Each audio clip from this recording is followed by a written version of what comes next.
Hello बच्चों, welcome to mystery of chemistry. आज हम डिस्कस करने वाले हैं colour and magnetism in coordination compounds. ठीक, तो यहाँ पे सबसे पहले अगर हम डिस्कशन करें कलर का, तो कलर में सबसे पहले आप ये समझ लो एक कलर व्हील होता है जिसको मैंने यहाँ दिखा रखा है VBGYOR। ठीक है बच्चों, इंडिगो मत सोचना, यहाँ पे VBGYOR है।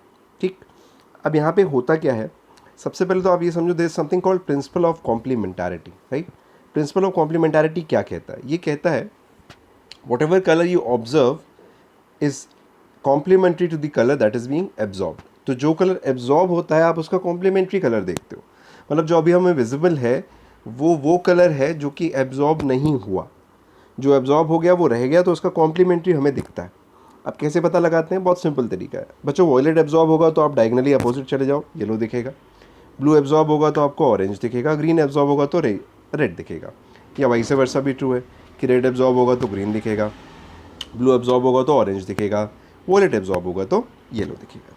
तो बच्चों this something called principle of complementarity हम ध्यान रखेंगे। हम हमेशा कॉम्प्लीमेंट्री कलर को ऑब्जर्व करते हैं। ठीक है, अब क्या रीजंस हैं कलर के ओरिजिनेशन के पीछे, क्यों कॉम्प्लेक्सेस में कलर होता है? तो बच्चों सबसे पहला रीज़न तो हो सकता है डी ट्रांजिशन, कि कंपाउंड में डी इलेक्ट्रॉन जो है वो T2G से EG में या EG से T2G में ट्रांजिशन कर रहा हो। जो भी ट्रांजिशन होगी तो बच्चों जब भी इलेक्ट्रॉन एक्साइट डी एक्साइट होगा तो आपको पता है वो एनर्जी रिलीज या एब्जॉर्ब करेगा। In any case there will be certain minimum या maximum wavelength that will be emitted out, और वो जो वेवलेंथ एमिट आउट होगी अगर वो विजिबल रीजन में है तब तो हमें कलर दिखेगा, और अगर वो यूवी इंफ्रारेड में है तो हमें वो कलरलेस दिखेगा।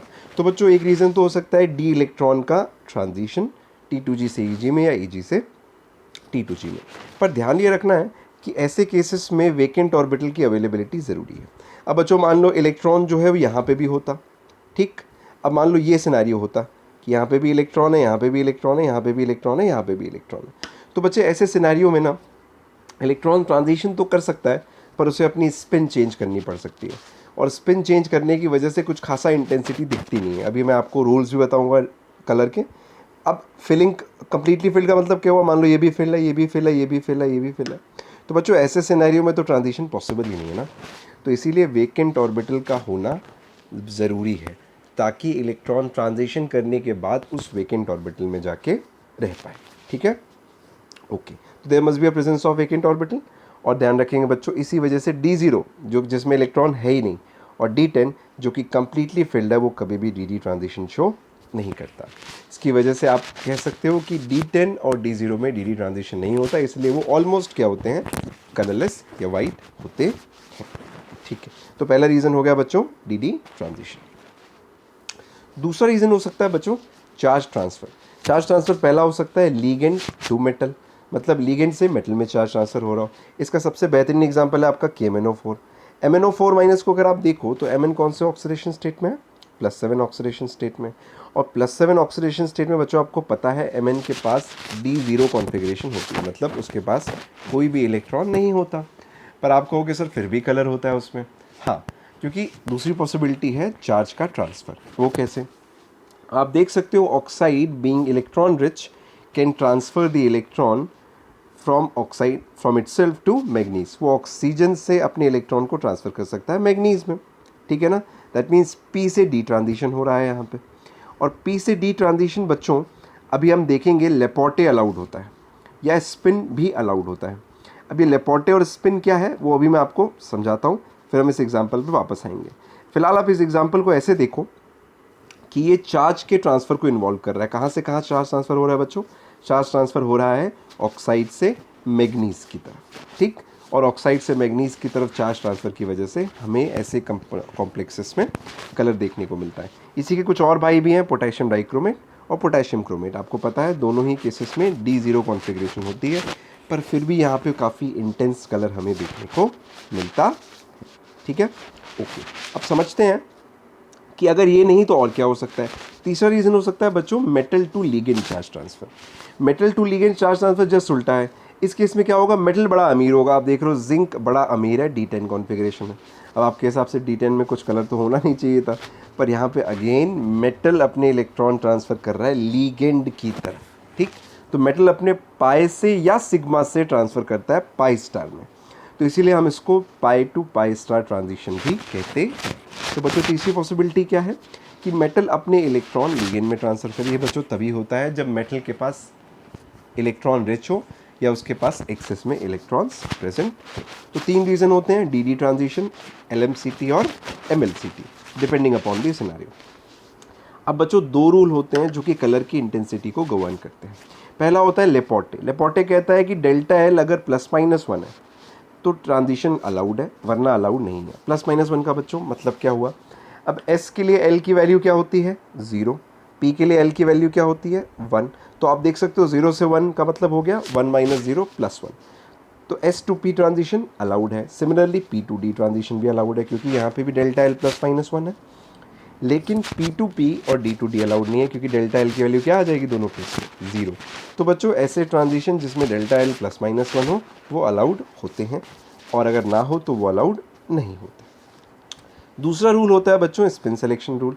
ये कहता है कि डेल्टा S 0 है तो अलाउड है, वरना फॉरबिडन है। डेल्टा S 0 का मतलब अगर इलेक्ट्रॉन अपनी स्पिन चेंज नहीं कर रहा तब तो अलाउड है, अगर स्पिन चेंज कर रहा है तो ऐसे ट्रांजिशंस को हम अलाउड नहीं मानते। तो बच्चे 2 रूल होते हैं जो इंटेंसिटी को गवर्न करते हैं।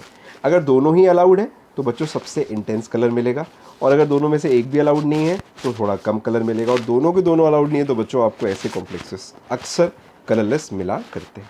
तो इस एग्जांपल को आप फिर से देखो, यहाँ पे आप देख रहे हो ऑक्साइड मैग्नीज में ट्रांसफर कर रहा है तो P से D ट्रांजिशन हो रहा है। आप समझ लो लेपोर्टे अलाउड होगा, क्योंकि डेल्टा L की वैल्यू +1 है, और स्पिन भी चेंज नहीं करनी पड़ रही, जैसे का जैसा इलेक्ट्रॉन है वैसे का वैसा जा रहा है, क्योंकि सारे के सारे इलेक्ट्रॉन्स तो खाली पड़े हुए हैं, डब्बे खाली पड़े हुए हैं, तो उसको स्पिन चेंज करने की ज़रूरत नहीं है। तो क्योंकि ये लेपोर्टे और स्पिन दोनों अलाउड है, तो इस तरीके के कॉम्प्लेक्सेस इसी वजह से आप देखते हो काफ़ी इंटेंस कलर को शो करते हैं। क्यों? क्योंकि दोनों के दोनों रूल्स इसको अलाउ करते हैं।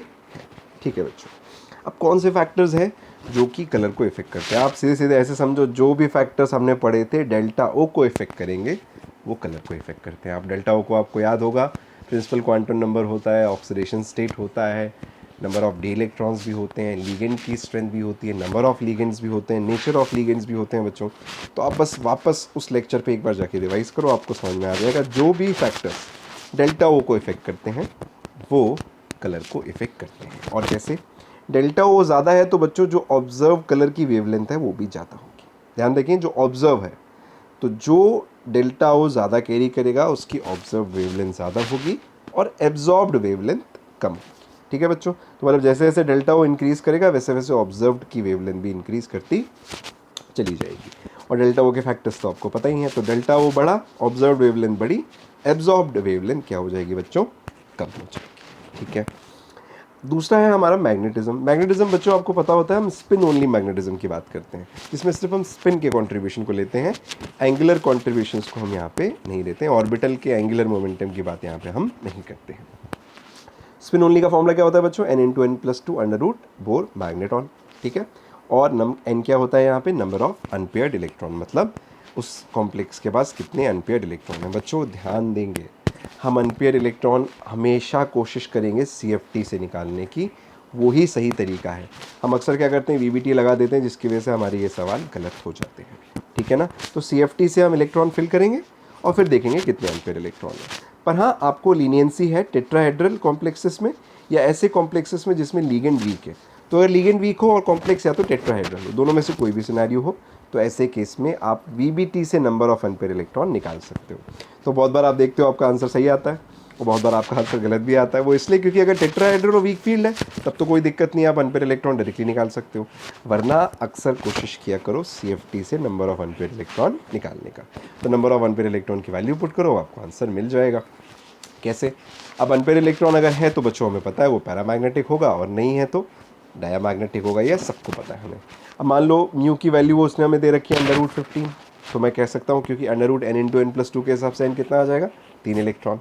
या आप ऐसे देखो कि n अगर 2 है तो म्यू की वैल्यू कितनी आएगी? √8, या आप लमसम कह सकते हो 2 पॉइंट समथिंग आएगी। आप ऐसे भी कह सकते हो अगर म्यू की वैल्यू 3 पॉइंट समथिंग है तो 3 अनपेयर इलेक्ट्रॉन है, 2 पॉइंट समथिंग है तो 2 अनपेयर इलेक्ट्रॉन है, 1 पॉइंट समथिंग है तो 1 अनपेयर इलेक्ट्रॉन है, और रूट में दिया तब तो आप डायरेक्टली निकाल सकते हो बच्चों। तो ये कुछ डायरेक्ट तरीके हैं जिस वजह से आपको सॉल्व नहीं करने पड़ते। 1 point something 1 electron, 2 point something 2 electron, 3 point something 3 electron and so on. तो बच्चों ये तो तरीका हो गया। अब जो टेम्परेचर डिपेंडेंस है ना मैग्नेटिज्म की, वो भी जानना ज़रूरी है।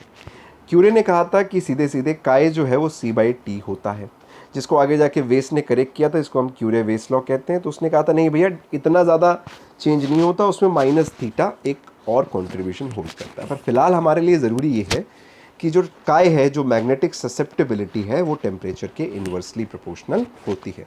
मतलब जैसे जैसे आप टेम्परेचर बढ़ाते हो वैसे वैसे क्या होता है, मैग्नेटिज्म या मैग्नेटिक ससेप्टिबिलिटी कम होती चली जाती है। ठीक है बच्चों, तो आप ध्यान रखेंगे टेम्परेचर बढ़ेगा तो मैग्नेटिज्म कम होगा।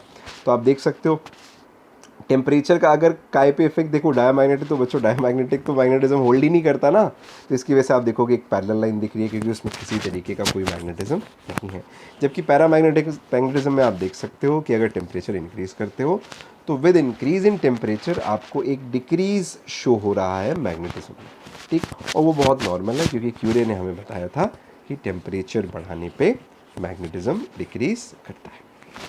आई होप बच्चों आपको ये दोनों बातें शॉर्ट में समझ में आ गई होंगी, आपके काम के लायक चीज़ें आपको पता चल गई होंगी।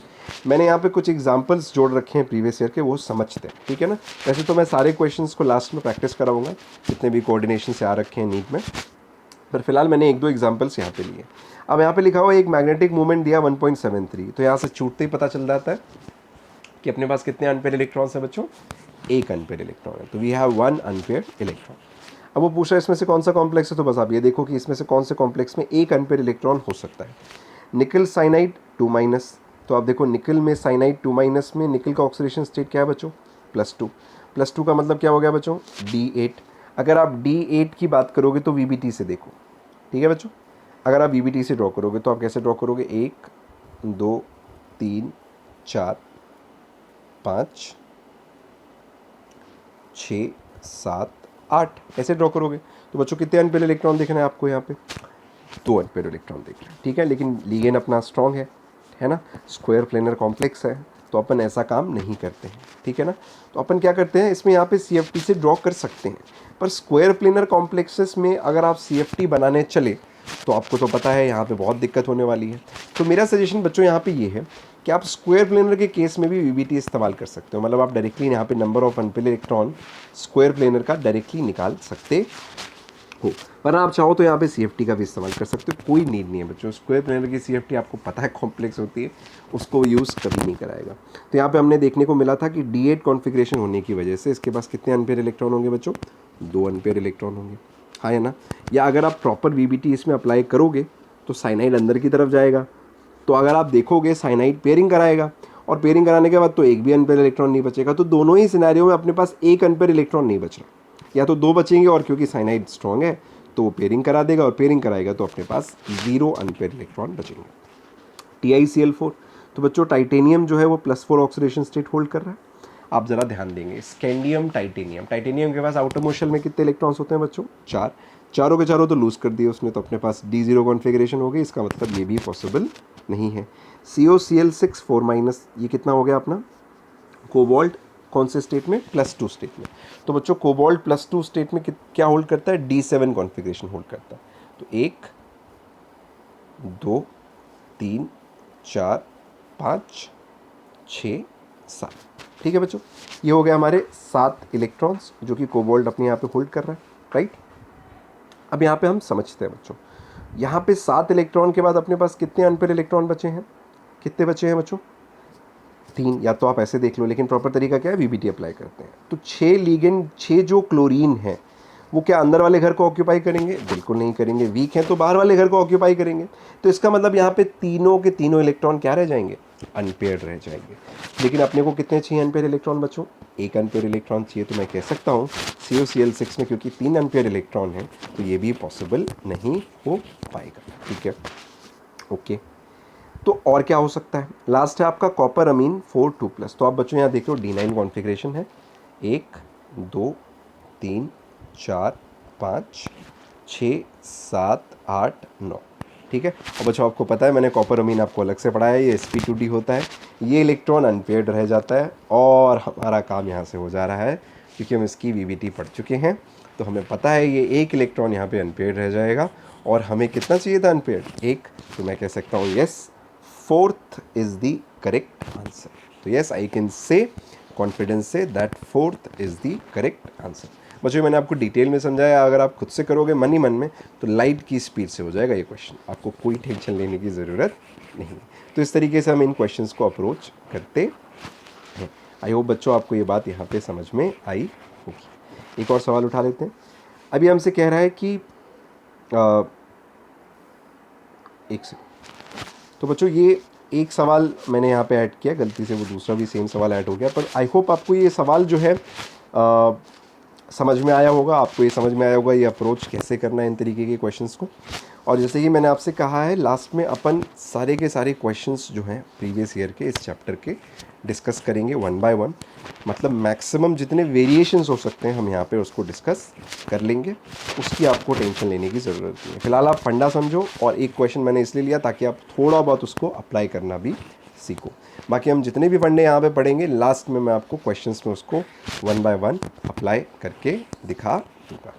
तो आई होप बच्चों आज का वीडियो आपको समझ में आया होगा। समझ में आ रही हैं चीज़ें तो please do like, share and subscribe and comment, so that आपकी भी हेल्प हो, मेरी भी हेल्प हो, और आप जिससे शेयर कर रहे हो उनकी भी काफ़ी हेल्प हो सके। क्योंकि इस समय बच्चों रिवीजन बहुत इंपॉर्टेंट एस्पेक्ट है और हमें रिवाइज करते रहना है